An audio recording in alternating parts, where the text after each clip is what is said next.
Thank you for joining us again online. We appreciate you being here and being with us. I hope you enjoyed the virtual tour that we just went through. I can tell you the video is not going to do the Ennis campus justice. It is an incredible building. I am so proud of the work that has been done there. I believe the people in Ennis are going to be excited about filling that building up. Can't wait to be in the room with you and see you face to face.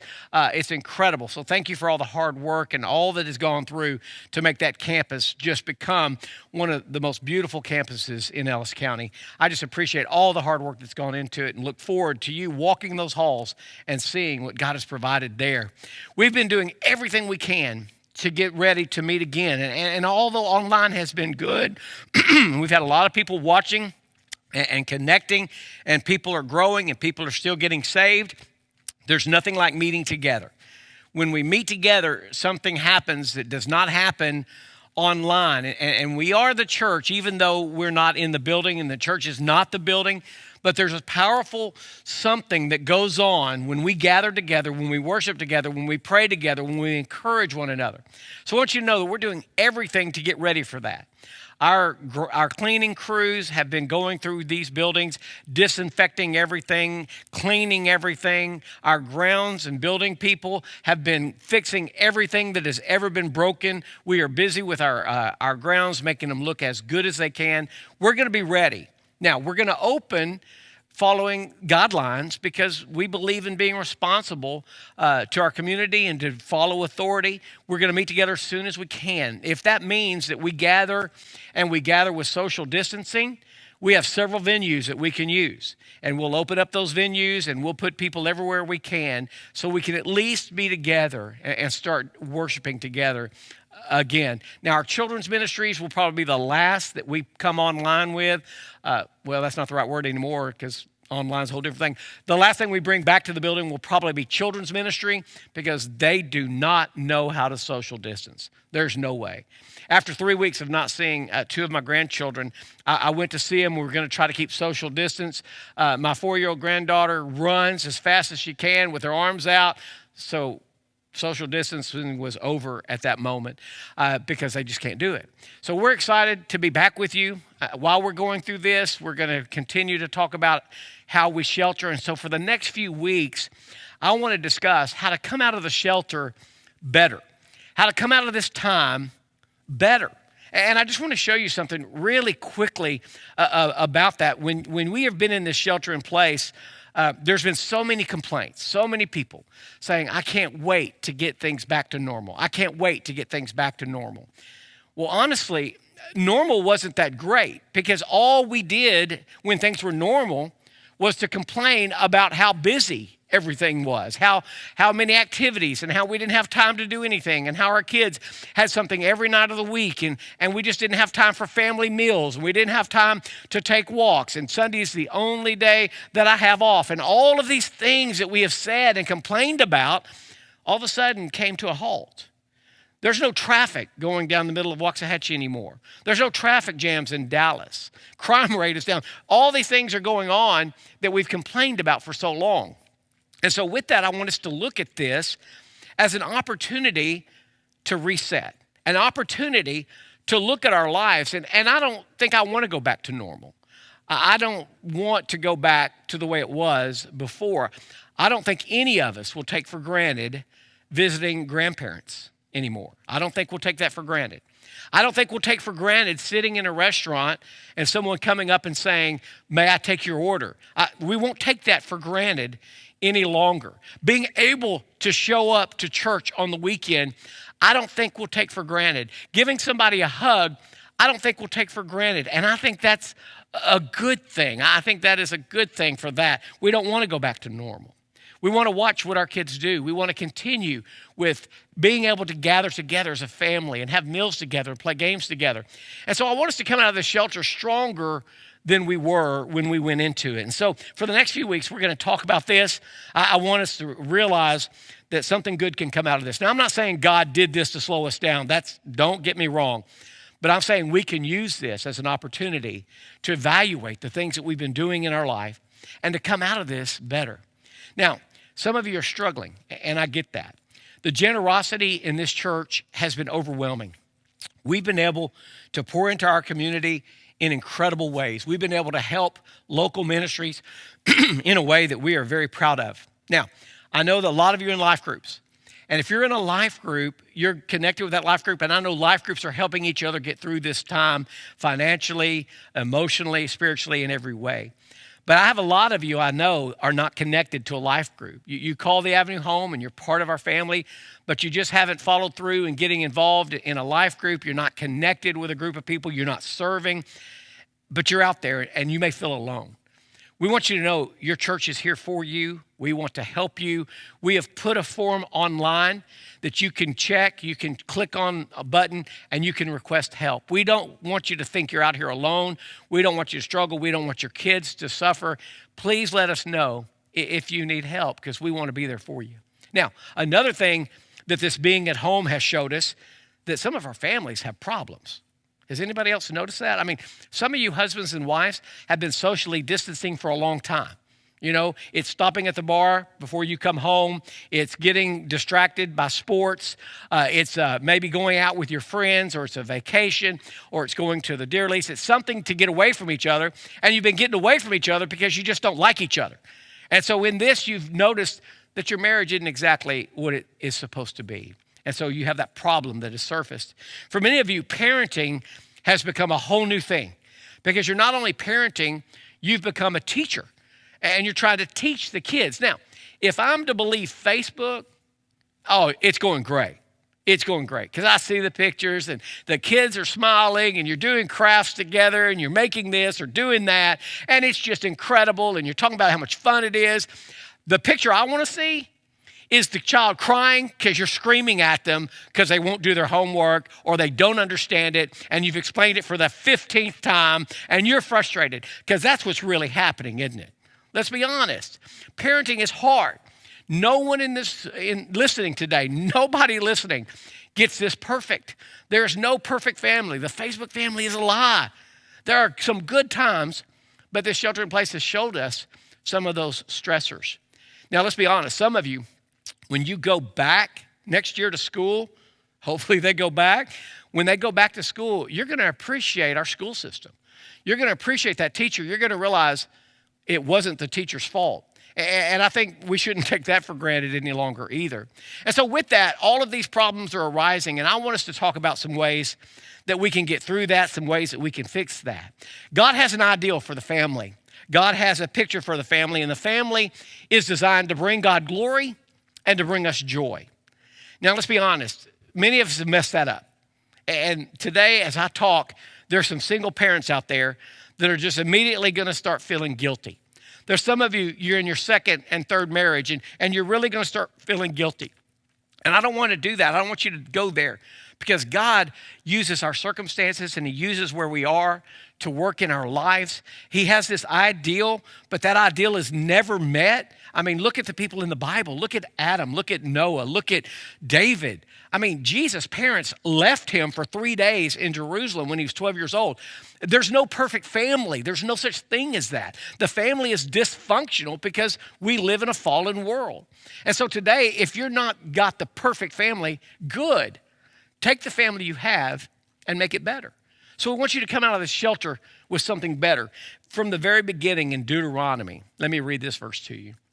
These are the commands, decrees, and laws the Lord your God directed me to teach you, to observe in the land that you're crossing the Jordan to possess, so that your children and their children after them may fear the Lord your God as long as you live by keeping all his decrees and commands I give you, so that you may enjoy long life. Now, Moses is explaining to this group of Israelites that have come out of slavery and they're about to go into their own land and become a nation. He's saying, listen, you need to remember God. This is what I want you to do. And if you will do these things, your grandchildren will understand who this great God is that has brought us into this land. And so he talks about how to raise our kids, how to disciple our family. Now, that is our job, to disciple our family. Now, the church has done an incredible job with ministries. And so many of you think, oh, yeah, discipling my kids means bring them to you, and then y'all teach them, and we have classes. And yes, we have all of that. But all of that is to supplement what is done in home. In fact, we cannot undo what is done in the home. They spend many, many, many more hours with you than they do with us. And so your job is to disciple them, to teach them, to help them love the Lord their God with all their heart, all their soul, and all their strength. And this is how he says do it. He says, "Hear, O Israel, the Lord our God, the Lord is one." The next phrase is the most important. Love the Lord your God with all your heart, with all your soul, and with all your strength. These commandments that I give you today are to be on your hearts. Now, I want you to notice, he didn't start listing the commandments. He didn't start saying, make your kids do this, and then they'll be okay. No. It's like concentric circles. He says the first thing you do is you concentrate your heart as a parent on loving God. Love the Lord your God. He's not giving us a list of things to obey. He's saying, first love me. First love me. That's the key to discipling your family. Listen, a lot of us try to take our family and we try to go on the outside and work inward. We try to make the outside look good. We want people to think that we're perfect. We want people to think that our kids are incredible and that we're great parents. And we see that everywhere. But that's not the way to do it, because everybody, if you're honest, knows that there's flaw in the family. So what we do first, if we want that family to bring us joy and to bring God glory, is the first thing we do is we love God with all our heart. It starts there with us as parents. We love God. Now, some of you, you're thinking, well, I'm not discipling my kids. Yeah, you are. You're discipling your kids whether you know it or not.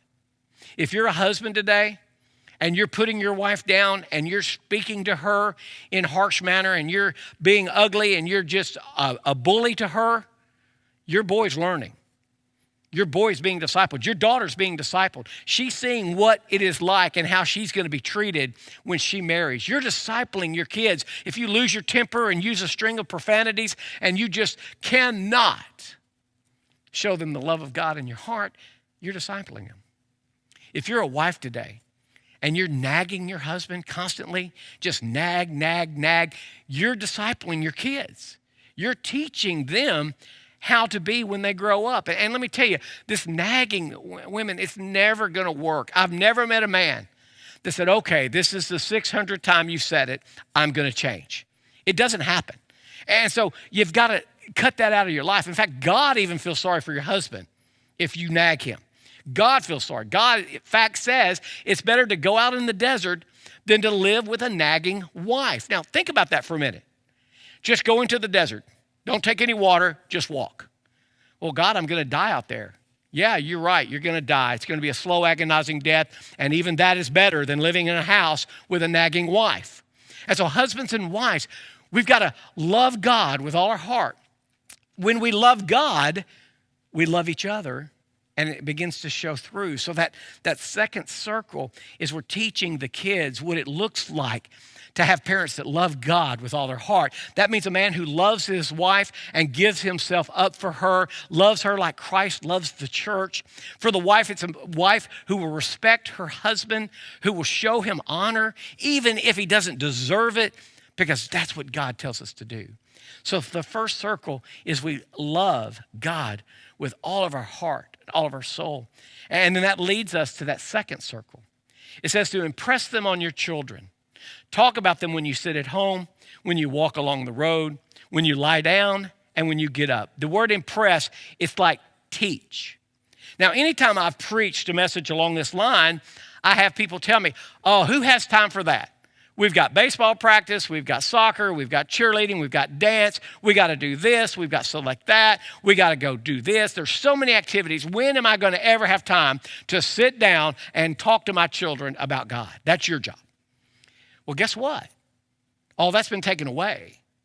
You've got plenty of time. And while you should be doing it all the time, it says as you go, you're to teach your kids. That means when you get up in the morning, when you're going through your day, you just start talking about Jesus. You just tell them about Jesus. You show them Jesus, and you just, in everything you do, you teach. Every moment you teach. And so now, while we're in this time of life, what a perfect time to impress on your kids what it means to love God. I mean, for me, I had to create a schedule because I am schedule oriented. During this time, some of you need a schedule. And one of the reasons you're depressed and one of the reasons you're struggling is because you haven't put a schedule into your life. So I'm telling you, put a schedule in. Get up at a certain time. Do things at a certain time during the day. Figure out what that is and put that schedule together. And in that schedule, make time for your children. Spend some one-on-one time and just tell them about the time that you met Jesus. Tell them about the time that you got baptized.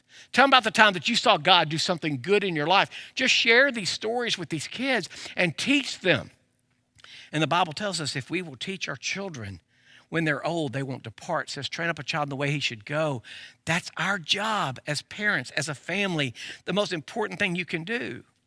So everywhere you go, teach them Jesus. Then that leads to that final circle, that third circle. It says, write them on the door frames of your houses and on your gates. So let me tell you, my vision has always been to reach the unchurched.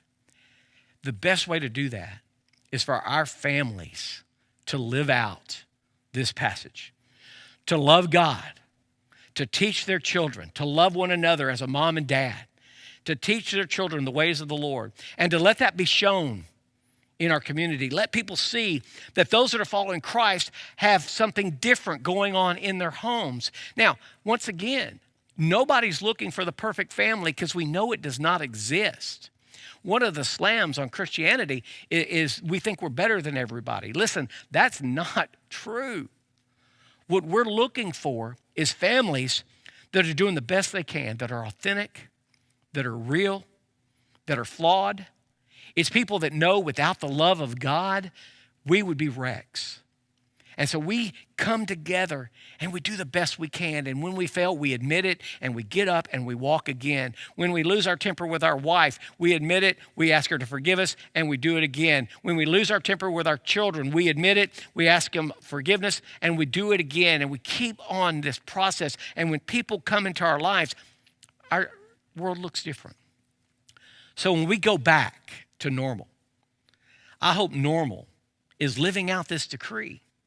I hope normal means that you don't overcommit and do so much that you're so busy doing the things that really aren't going to matter and you neglect the things that matter the most.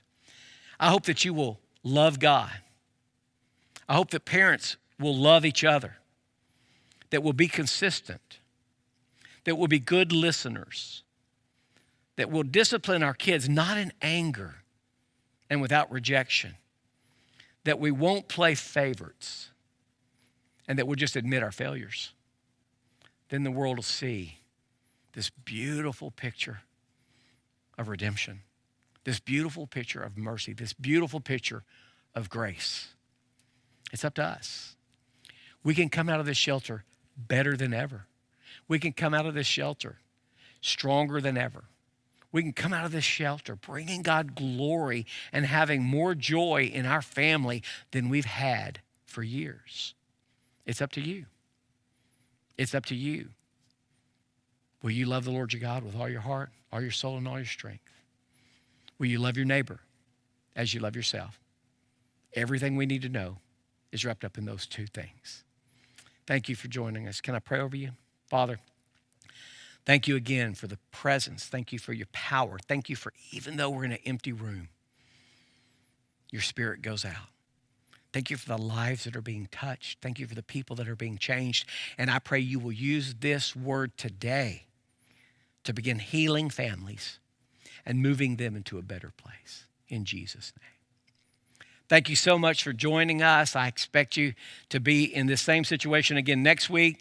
As soon as we can meet together, we will, because there's something powerful about Christians coming together in Jesus' name. Until then, take care of yourself. Be safe. If you have any questions or need prayer, send us a message at info@theavenuechurch.com. We are always here for you. Looking for ways to give from where you are? Text the amount to 84321. And don't forget to subscribe and follow us on social media to stay in the loop. Thank you so much for joining us today, and we'll see you next week.